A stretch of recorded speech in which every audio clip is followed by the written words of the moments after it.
As the competition got underway, I could see that the judges really had their work cut out for them, and indeed the competition was fierce, and they needed to have qualified judges to be judging the people that were performing. There was maybe 10 or 12 squads performing that night, and certainly not all of them were perfect, but of the top 5 or 6, they were really excellent. I was very impressed with the skill of the individual girls and of the routines that I saw.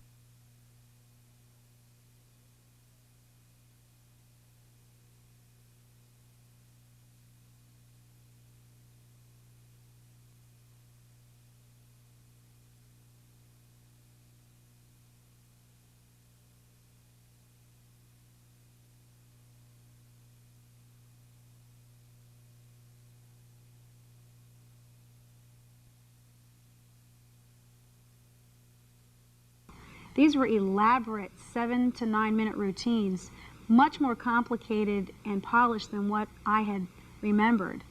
Back in my day, we took the competitions very seriously and we did prepare for them vigorously, but we certainly did not perform for 7 to 9 minutes. And I mean, some of these routines looked choreographed by professionals, and maybe they had been.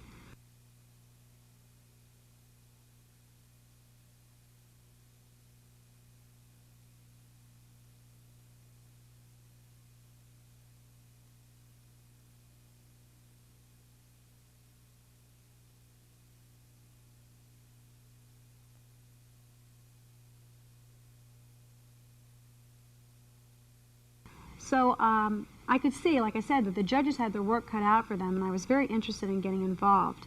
I couldn't imagine how the judges could determine the best squads from among some of these that seemed to me, at first glance, to be almost perfect. So I got involved as a judge. And I was right. I found that the criteria for judging was a lot different than it had been in my day.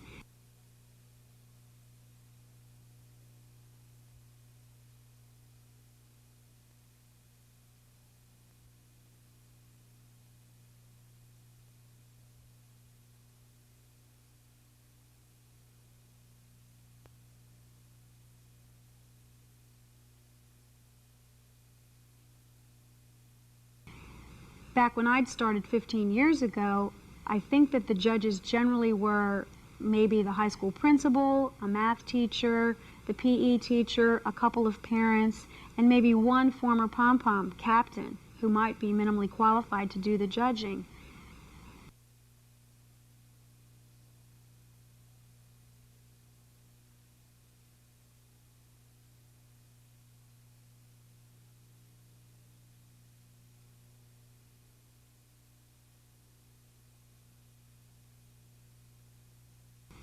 Obviously, there are some problems with that kind of setup because those people are all affiliated with one school, and they're not going to be as objective looking at their own school. And I mean, a math teacher may or may not be qualified to judge a Pom Pom competition.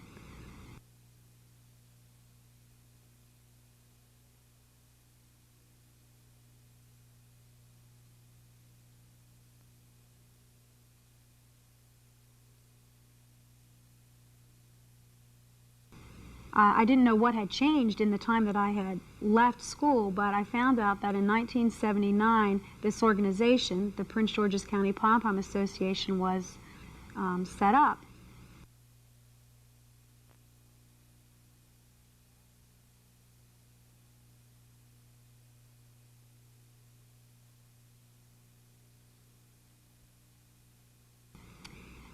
A group of probably former pom-poms, coaches, sponsors, teachers got together and decided that they needed to define the sport more than it had been in the past. What exactly is a pom-pom routine supposed to be like? What is a competition supposed to have happen? What kind of judging categories should be looked at? And they worked on that for a long time and came up with this handbook that I saw the judges carrying.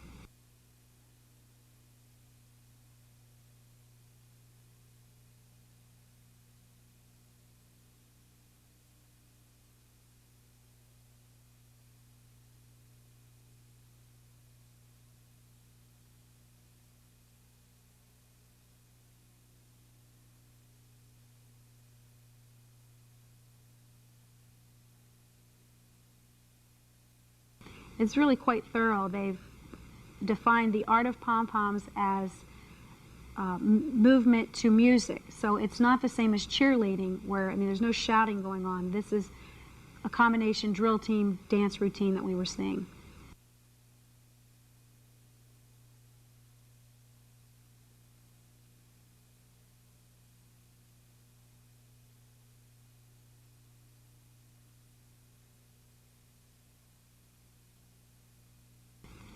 I found out that to become a judge, you had to go through a training and successfully apprentice each category, and I'll discuss what the categories are in a minute. You had to successfully apprentice each category before becoming qualified in that category.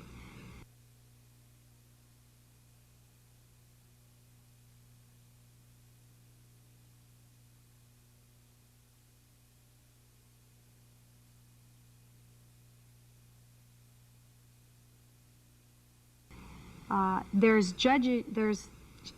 a score sheet for each of the categories that's different according to what the category is.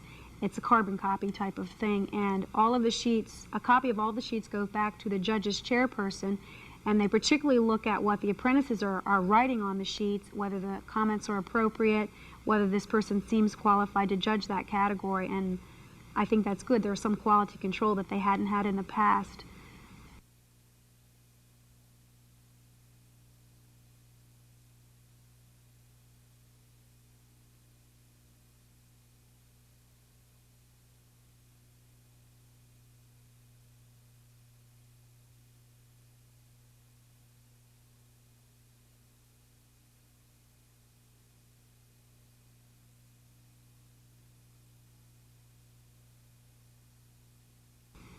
And judges that continue to work year to year, their sheets are still periodically looked at by the judge's chairperson, because just to make sure that they're still on the right track and that they're making appropriate comments and that they're being objective.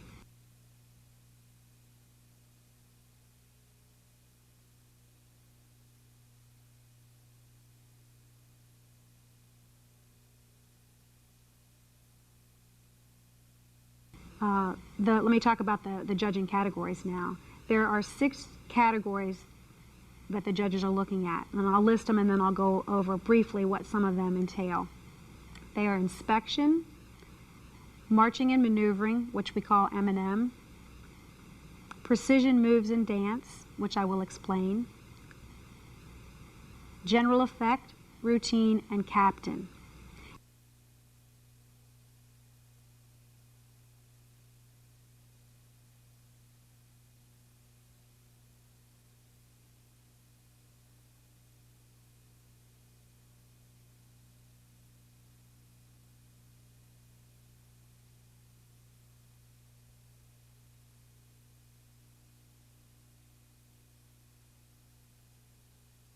Now the captain category is judged separately. So I'll talk about that last. But of those other 5 categories, whichever squad scores the most in the combined 5 categories is the winning squad. Generally they have a trophy for the top 3 or the top 5 squads.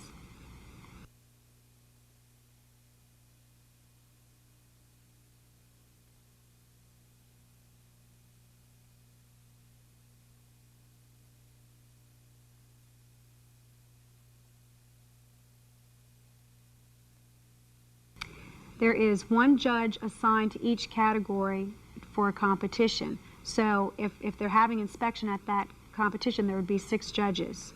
Each judge is only looking at that one particular thing. For example, the inspection judge is not looking at the captain, and the precision moves and dance judge is not noting the routine.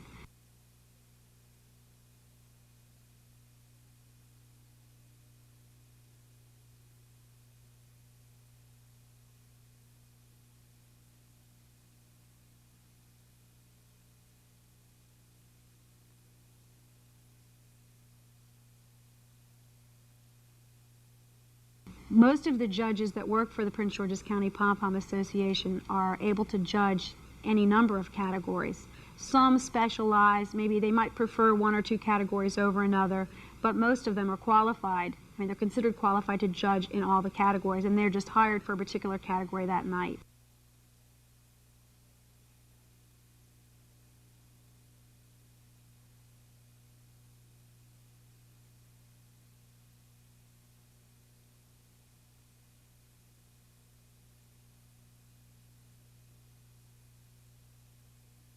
I, for example, don't feel very comfortable judging M&M. I'm not particularly fond of doing inspection, but I like the other categories a lot. And there's some people who do almost all M&M judging because that's what they really like, and they can have it because I'm not very good at that.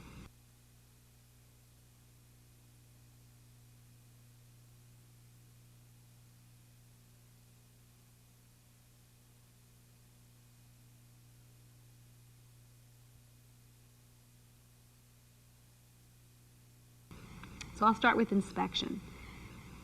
Some of the competitions don't have inspections. It's up to the school that's hosting the competition whether they want to have the squads go through this. But probably more than half of them do. For the inspection, the squad is led into a particular area outside of the gym before they perform. They get into a particular formation and stand at whatever they term attention.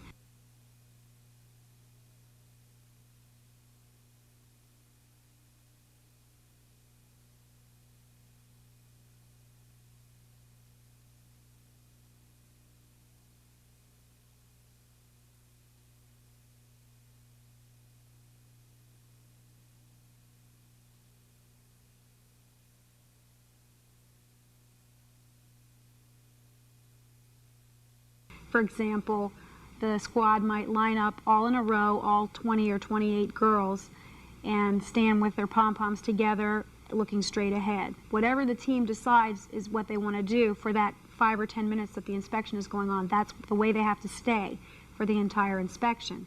So, of course, they want to pick a position that's fairly comfortable because, they're going to be there for a long time.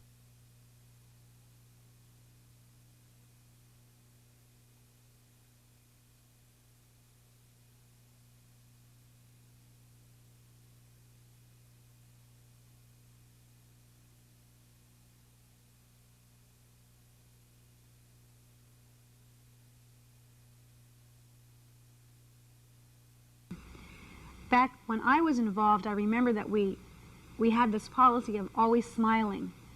We smiled through everything. We smiled through the entire inspection. I think all the squads did that. It was sort of the standard thing. That's pretty much been dropped now. A squad could, if they decide they want to smile through the whole inspection, then they can hold this, very fake frozen smile for 10 minutes. Most of them opt for just an expressionless face looking straight ahead, which is fine.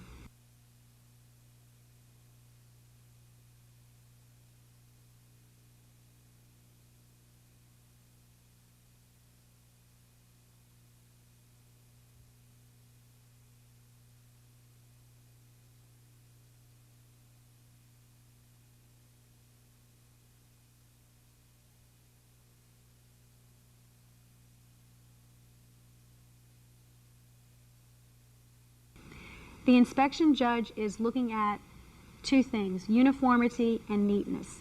The uniformity is, they're really looking at everything from uniform spacing between the girls, uniform position of feet and hands, uniform eye gaze all in the same direction, as well as appearance from head to toe. Basically, each girl has to have the uniform look exactly the same as the other girls. They have to have exactly the same sock, set of socks that they're going to use. The shoes, if they're, white cheerleading shoes or something, have to be exactly the same brand, and they have to be absolutely spotless.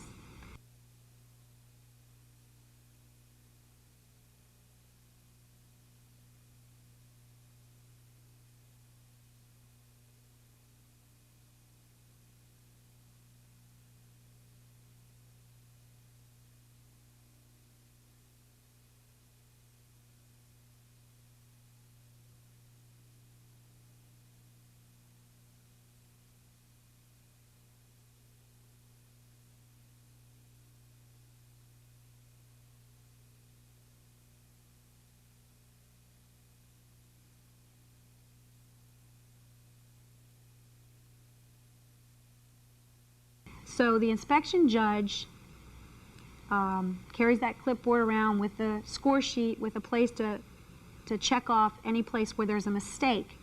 And each mistake that they see in any of those things I've mentioned, or any number of other kinds of mistakes, the squad is deducted 1/10 of a point.